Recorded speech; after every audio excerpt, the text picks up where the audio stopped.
You are taking a shower after a long day at work. After drying yourself, you take a look in the bathroom mirror. You notice you've gained a couple pounds. You step on the scale to see if you are in fact correct. And yes, you've gained 20 pounds. You begin to panic. You look yourself in the mirror and say, that's it. Tomorrow I will be a new person. Tomorrow you will eat healthy food. You will go to the gym and say no to alcohol. You prepare yourself to get on the path to becoming the fittest version of yourself. However, you soon realize how confusing all the external information can be. The vegans say that they have figured out the secrets to eternal health. The real problem is the meat. And you're also cruel for eating it, by the way. Don't forget that part. There's the hype surrounding the keto diet, where you run your body on alternative energy sources in the form of ketones to essentially become a superhuman. Then there's that carnivore thing where people exclusively eat meat. Should you apply intermittent fasting? Isn't that supposed to be a special diet hack that people swear by? So you pick something and get to work for a month. Most people evidently turn to avoiding carbohydrates.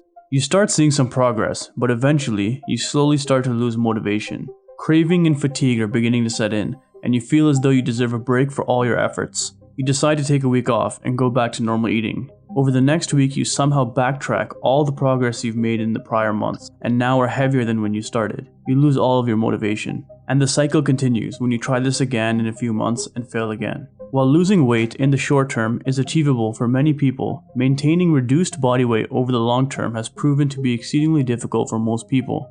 This here is a classic example of yo-yo dieting. The purpose of this video is to help you understand why this is occurring and how to stop it. If you struggle with this scenario, I will equip you with the knowledge to be able to break through and achieve your weight loss goals. I will examine medical literature and precisely break down 3 key mechanisms to help you achieve your dream six-pack. It's important to understand that our bodies are evolutionary masterpieces, and it's hard to fool it. This perplexing yo-yo situation plagues many people trying to lose weight and reach healthier body compositions. You are not alone. The mystery here lies in how our body wants to regulate weight. You might be wondering what's going on here. I'm going to tell you that you are not unlucky. What's going on here is very common for many people. First, we need to explore how our metabolism works. Metabolism is defined as the bodily processes needed to maintain life. One of the processes being maintained here is your body weight and fat storage. You probably have that one friend who can eat everything and never exercise but still stay thin. Or that one friend that hops on every new diet trend and works out 5 days a week but still looks exactly the same. Is one person just lucky? You probably assume the one who can't lose weight is secretly binge eating a whole cake before bed. But what if I told you your friend isn't eating that cake? Body weight is determined by energy intake, which is how much you eat, and energy expenditure, which is how much you burn. Calories are burned through exercise, but it's also important to remember we burn calories during all of our daily tasks. An imbalance between energy intake and expenditure results in change in body weight. A positive energy balance would be if you were to eat more calories than you burn in the day. This causes body fat storage and weight gain. A negative energy balance is when you eat fewer calories than you burn in the day, so you lose weight. However, weight loss isn't just as simple as eating fewer calories than you consume. More factors go into the equation. In prehistoric caveman times, the most important thing was survival, which involved gathering food and evading predators. Food was not always plentiful as it is today, so it was evolutionarily important for our bodies to learn to adapt to our caloric intake. Metabolic efficiency refers to the amount of energy a person has to exert to perform a given amount of work. Metabolic efficiency varies among different species of organisms and among different individuals within a species, so humans all have their own unique metabolic efficiency. An individual with a higher metabolic efficiency will expend less energy to perform a specific task than an individual with a lower metabolic efficiency. So if both people were to walk up the same staircase in the same amount of time, the person with a more efficient metabolism will use fewer calories. Therefore, an individual with a higher metabolic efficiency is better able to preserve body weight during negative energy balance or low calories, but is more likely to gain weight during positive energy balance or higher calories. This situation, although it sounds terrible for us in 2019, it was the optimal situation for our caveman ancestors. They had a limited supply of food, so their bodies had to be efficient with the food they ate. The ability of an organism to minimize the reduction in body weight during long periods of starvation is associated with its survival. As a result, millions of years of evolution have favored organisms with high metabolic efficiency, which also refers to having a slow metabolism today. These days, it's usually a great thing to have a so-called fast metabolism, like your friend who can eat whatever they want and stay thin. But the truth is, their metabolism is inefficient and would not have cut it back in our ancestors' time. So now we know why it seems that your body is slowly gaining weight over time. It's actually functioning correctly. It is doing its best to preserve energy stores so that you can have enough energy to perform your daily tasks in the future. But what your body doesn't know is that you want to go to the beach this summer and get the shredded six-pack of your dreams. Next, let's take a look at why diet plans fail and how to fix them in order to achieve your dream body. Body weight is maintained at a set point, and deviations from the preferred set point are resisted and minimized by a feedback control system. Your body likes where it is now. It's comfortable. This so-called set point theory of body weight regulation has been slowly developed over many years and backed by a plethora of experimental approaches. Many species of mammals, including humans, whose body weights were altered by over and under consumption, will eventually return to their original body weight once the normal feeding pattern is resumed. You might have heard of the famous Minnesota starvation experiment. It was conducted during the World War II era over 6 months. Several already quite lean males were put on 50% of their normal caloric intake and made to walk a minimum of 5 to 6 miles per day. No exceptions, day in, day out. 32 men participated in this study, but only the results of 32 of them were used in the final evaluation. The subjects were all white males ranging from ages 22 to 33 years old. During the semi-starvation period, which was 24 weeks, the men lost approximately 25% of their body weight, which on average was 37 pounds. After reaching the lower limits of male body fat levels and showing all the typical signs of starvation like lethargy and obsession with food, they allowed the men to freely eat again without any restriction. The men showed uncontrollable hunger and hastily ate themselves back up, but this time it was beyond their initial body weight and fat level.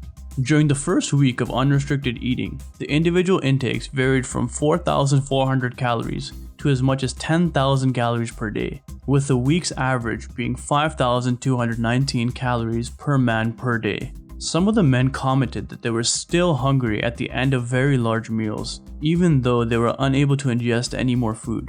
During the unrestricted feeding period, the men rapidly put on both weight and body fat. After 12 weeks, body fat levels matched pre-experimental levels despite weighing less than before they started. By 8 months, lean body mass was restored to pre-experimental levels, but abdominal fat was 40% higher. It was at this point that fat levels began to drop despite eating to satiety, and by 46 weeks of unrestricted eating, weight and fat percentage had returned to their near pre-experimental levels.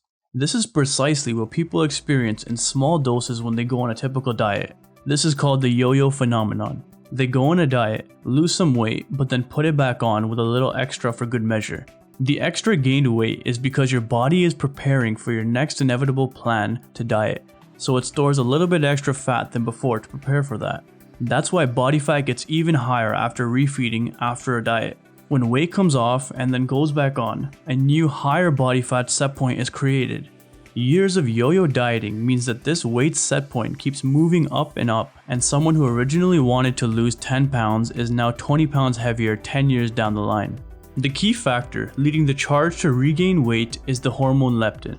Remember in the study, some men described eating until they were full but they were still hungry? Leptin is the hormone responsible for making you feel full after you eat a meal. It basically tells you to stop eating.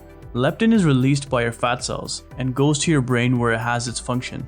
So in your current state, your body is in balance and your leptin levels are normal. But when you try to lose weight, your number of fat cells begins to decrease. Your body starts to panic because it hates being out of the normal. Because of your diet, you now have less fat cells, which means there are less leptin, so you feel less full. Your appetite goes through the roof, and this is why you start having those insatiable cravings during your diet. You become able to eat without having any regulation of when you should stop eating. Okay, but you're probably thinking, if that's how leptin works, then how do people get obese? Remember that old story about the boy who cried wolf? The boy kept telling townspeople about the wolf, and they ultimately stopped reacting to him. The same can be applied here. Obese people have a surplus of fat cells and produce a lot of leptin, but their bodies become resistant to the leptin signals because it is accustomed to it. So obese people and starving people have no leptin response. They never feel full. To add insult to injury, our body changes its metabolic efficiency as we change our weight. In 1995, Leibel et al. Conducted a study that examined energy expenditure in healthy non-obese and obese volunteers who either gained or lost 10% of their initial body weight by overfeeding or underfeeding. In the group that gained 10% body weight, their total energy expenditure increased, so their metabolism sped up and they became less metabolically efficient with weight gain. This makes sense evolutionarily because it has the effect of buffering against further weight gain. In contrast to the weight gain, the 10% weight loss group had a decrease in energy expenditure. This group's metabolism slowed down. With 10% weight loss, the body is now more metabolically efficient, requiring less energy than before at rest, and is now expending less energy during exercise. This protects against additional weight loss. So when you lose weight, your body is able to adapt to your new diet and stop your weight loss. This study proves that your body does not want to gain or lose a significant amount of weight in a short period of time. It actively fights against it by adapting your metabolism. This finding can explain many people's experience of not being able to lose the last few pounds of a set weight loss goal. It can also provide a potential explanation for why it is relatively effortless to gain lost weight back. With the body being more metabolically efficient than before, a return to original feeding habits after a period of weight loss could regain lost weight. In addition to decreasing energy expenditure, weight loss is also associated with an increase in appetite because of leptin, as I previously described. So how do we solve all of these problems? We have 3 key obstacles to face to achieve our dream body. 1. The yo-yo phenomenon. 2. Leptin and hunger. And 3. We need to conquer our adjusting metabolism. To beat the yo-yo phenomenon, we need to do our best to avoid starvation. If you want sustainable weight loss and drop your body fat set point, you need to assure your body that everything is okay. You can't go on these extreme crash diets and shock your body into panic mode. The faster you lose weight, the faster you will gain the weight back with an added fat bonus. You have to take a cautious and modest approach to restrict your eating. When people jump onto fad diets like vegan or keto, they usually go from eating diets consisting of 2,500 calories to 3,000 calories to eating less than 1,500 calories. For example, the average vegan meal plan is about 1,500 calories per day. So putting yourself onto this fad diet is essentially emulating the Minnesota starvation study with a 50% caloric restriction. Not to mention the possible nutrient deficiencies you can have by eliminating certain foods from your diet. Remember, the quicker weight goes, the quicker it returns. Slow and steady wins the race for body fat. A healthy amount of weight to lose is about 1 pound of fat per week. 1 pound of fat is equal to 3,500 calories. And if we divide that by 7 days in a week, we get 500 calories per day. A 500 calorie restriction per day is a healthy range. This can be achieved in 2 ways: diet and exercise. You can eat 500 fewer calories per day, or exercise on the treadmill and burn 500 calories. I would recommend eating 250 fewer calories and also doing 250 of cardio. It can be hard at the beginning, but tracking your eating with calorie counting smartphone apps like MyFitnessPal will be tremendously helpful for you. The second issue you face is leptin and cravings, which will no doubt be thorns in your side as you progress in your weight loss journey.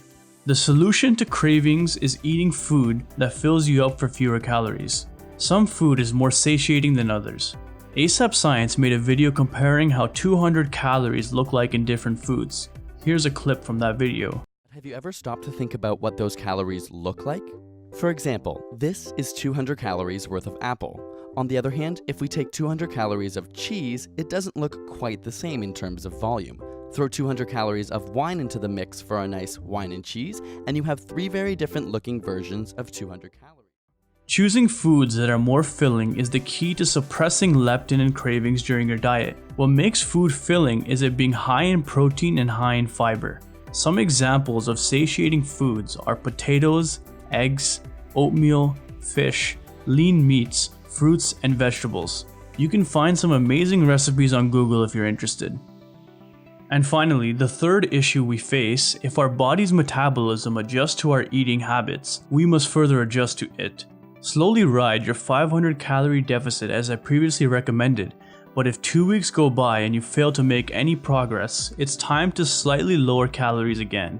Your body has adjusted to your 500 calorie deficit and has made your metabolism slower and more efficient. A modest decrease of 200 calories could help you get back on track. So you could, for example, bump up cardio time from 250 to 450 calories without changing your diet. By taking a slow and controlled approach, our body can adjust to our new weight and lower our body fat set point. The most important thing to remember is not to relapse to old dietary habits. A cheat meal here and there is very reasonable.